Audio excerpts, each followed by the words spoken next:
Have you ever walked into your parents' bedroom and caught a whiff of something different?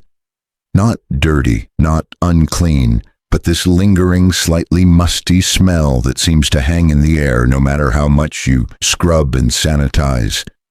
You might have even found yourself wondering if your loved one is bathing properly, or worse, you felt that uncomfortable knot in your stomach when you realize other people might notice it too.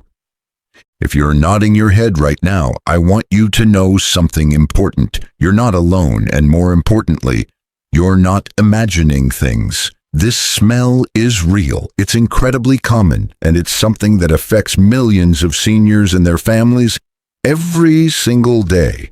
But here's what most people don't realize. It's not really about hygiene at all. What I'm about to share with you today might completely change how you think about aging and body odor. We're going to dive deep into the science behind why this happens, uncover the one spot that almost everyone forgets to clean, and trust me, when I tell you what it is, you'll probably smack your forehead, and I'll give you practical, compassionate strategies that you can start using today to help your loved one feel more confident and comfortable in their own skin.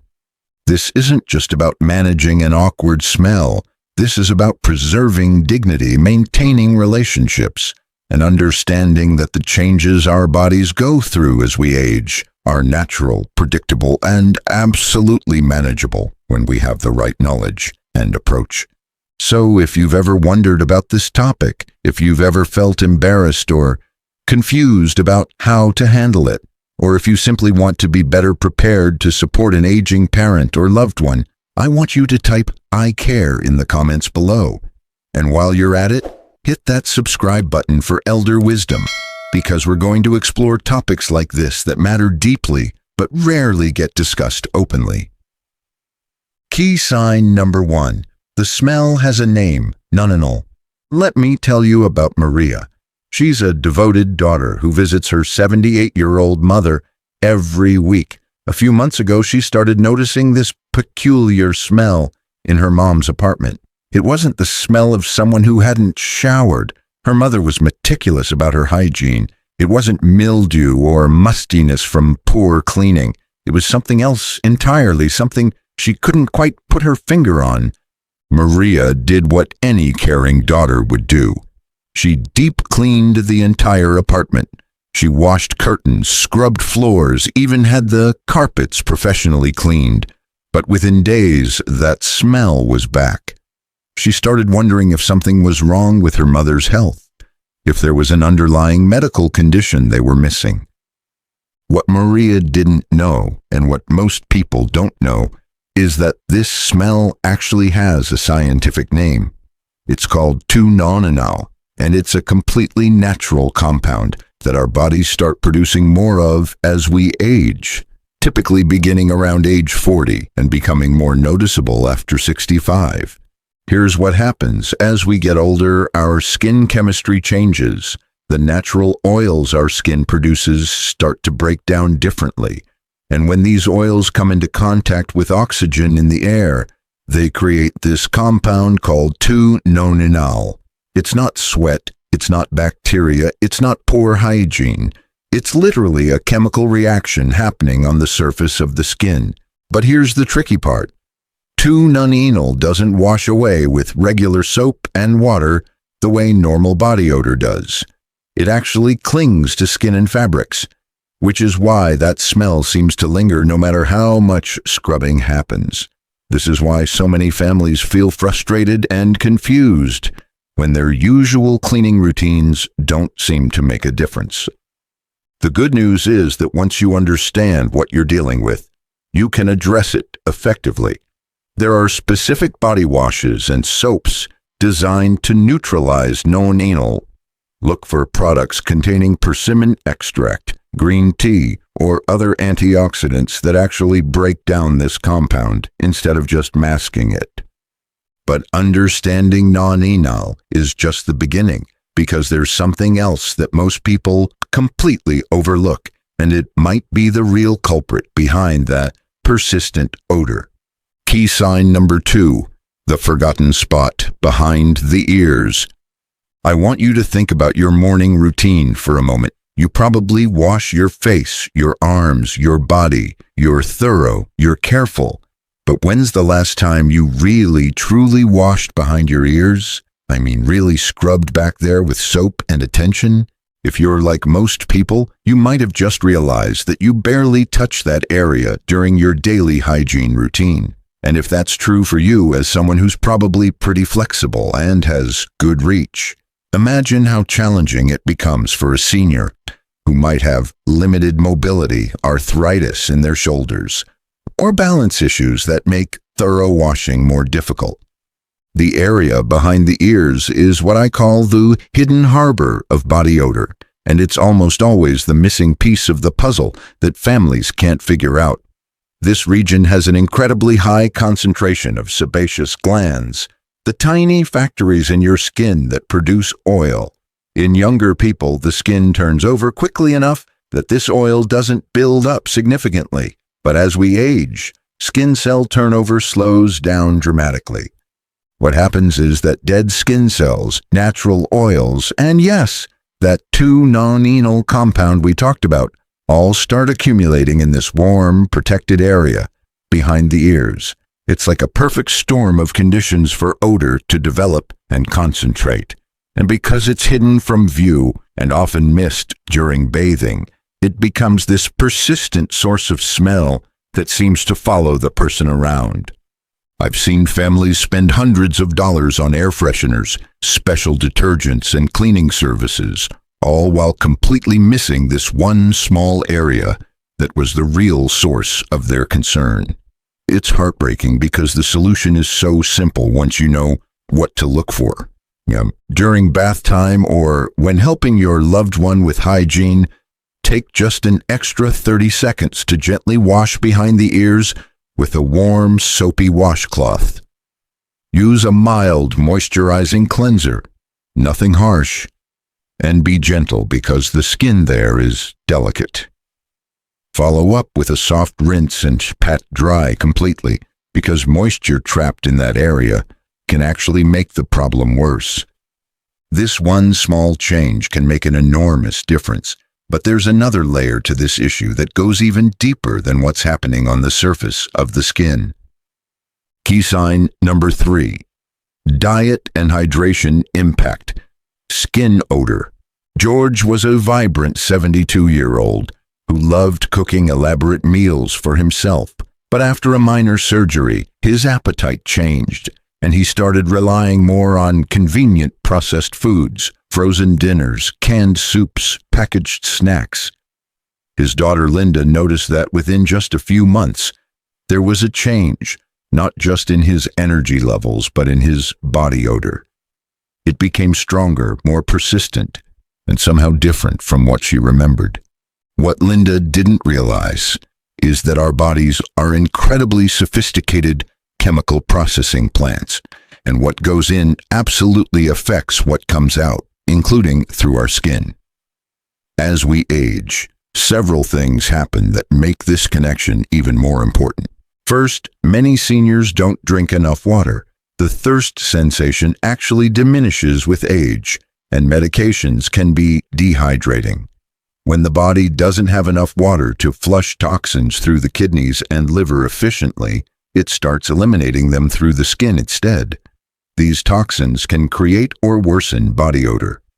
Second, processed foods are loaded with artificial preservatives, excess sodium, and chemical additives that the aging body struggles to process. Your liver, which is your body's main detox organ, becomes less efficient as you age. When it can't keep up with processing all these foreign substances, they get expelled through the skin, creating what many people describe as a chemical or medicinal smell. Meanwhile, the foods that actually help neutralize body odor, fresh fruits, vegetables, herbs, and foods rich in antioxidants, often become less prominent in seniors' diets due to cost, preparation difficulty, or changing taste preferences. But here's the encouraging news.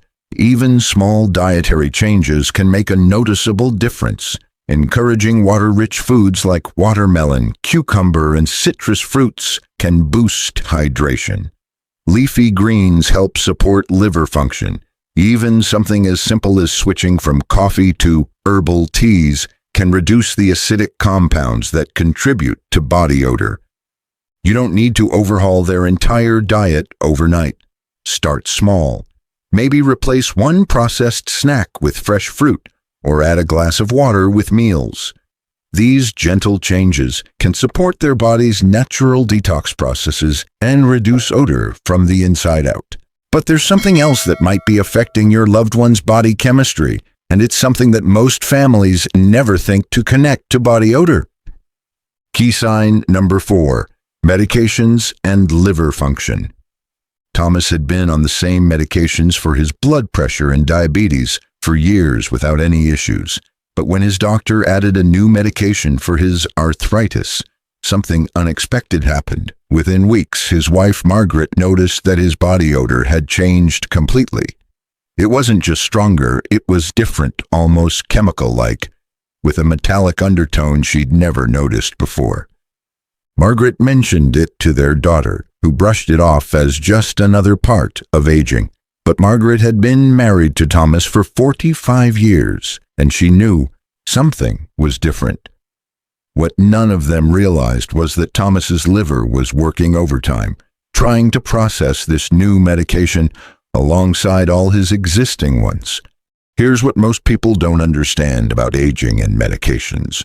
Your liver is like a busy factory that processes everything that enters your body. In younger people, this factory runs efficiently, breaking down medications, toxins, and waste products quickly and completely. But as we age, liver function naturally slows down. It's not diseased or damaged. It's just not as fast or efficient as it used to be. Now imagine that same slower factory suddenly being asked to handle not just 1 or 2 medications, but sometimes 5, 6, or even more different drugs, each with their own chemical compounds that need to be processed and eliminated. Sometimes the liver simply can't keep up. When medications aren't fully processed by the liver, the body finds other ways to eliminate them, and one of those ways is through the skin. This can create very distinctive odors, sometimes metallic, sometimes sweet, sometimes sharp or chemical-like. Each medication can create its own signature scent when it's not being processed efficiently. The tricky part is that this isn't necessarily dangerous or harmful. It's just your body doing its best to manage the load it's been given. But it can be distressing for families who don't understand what's happening. If you notice sudden changes in your loved one's body odor, especially after starting new medications or changing dosages, don't ignore it. Have a conversation with their doctor or pharmacist. Sometimes a simple timing adjustment, taking medications at different times of day or with food, can help the liver process them more efficiently. Other times there might be alternative medications that are easier for an aging liver to handle. The key is not to assume it's just part of aging when it might actually be a sign that the body needs some support in managing its medication load. But even if medications and diet aren't the issue, there's one more major factor that could be creating that persistent odor, and it's hiding in plain sight. Key sign number 5, fabric, bedding, and poor ventilation. Susan was exhausted. She had been helping her father with daily showers, making sure he used good soap, changed his clothes regularly, and maintained excellent hygiene. But no matter what she did, that distinctive odor seemed to follow him around. She started to feel frustrated and even a little hopeless, wondering if this was just something they'd have to live with. Then one day, as she was helping him make his bed, she realized something that made her heart sink. The sheets, which looked clean, had been on the bed for over 2 weeks. The pillowcase, which she'd been washing along with his regular laundry once a week, was absorbing oils and 2 nonenal compounds every single night. The chair where he spent most of his day watching television had a fabric cushion that hadn't been washed in months. Susan had been winning the battle on his skin, but losing the war in his environment. Remember how we talked about 2-nonenal clinging to fabrics? This is where that becomes a real problem. Every night as your loved one sleeps, their skin is in direct contact with sheets and pillowcases for 6 to 8 hours. During this time, those non-anal compounds, along with natural skin oils and shed skin cells, are being absorbed into the fabric fibers.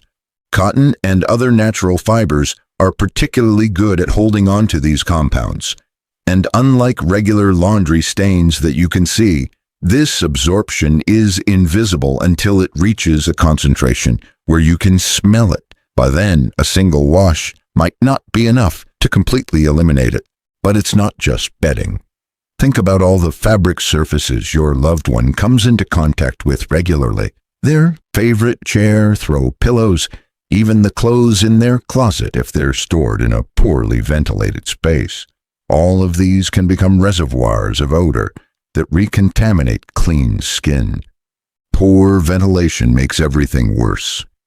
When air doesn't circulate, these odor compounds become more concentrated.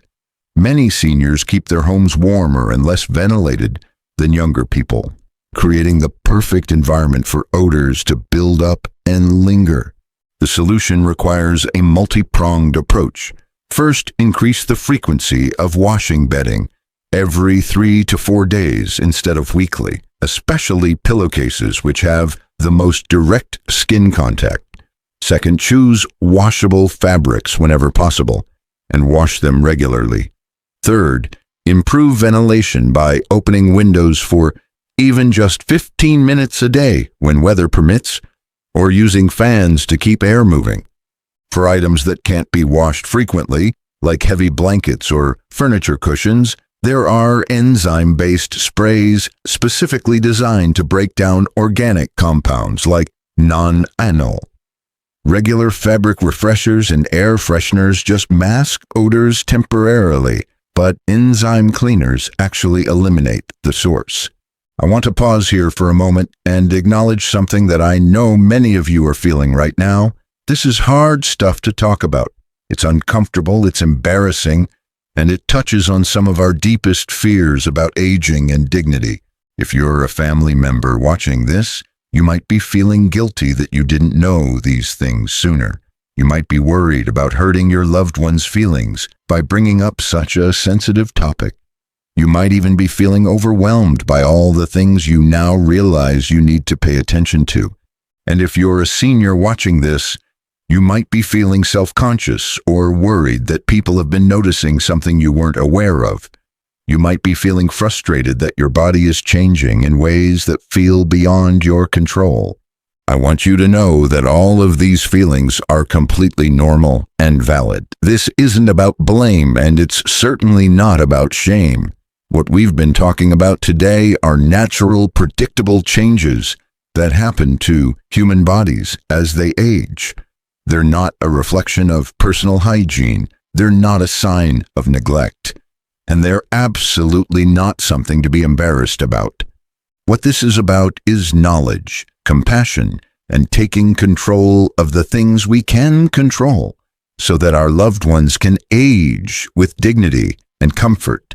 It's about understanding that small actions can make enormous differences. It's about recognizing that sometimes the solutions to problems that seem overwhelming are actually quite simple once we know what we're looking for. Every single thing I've shared with you today is manageable.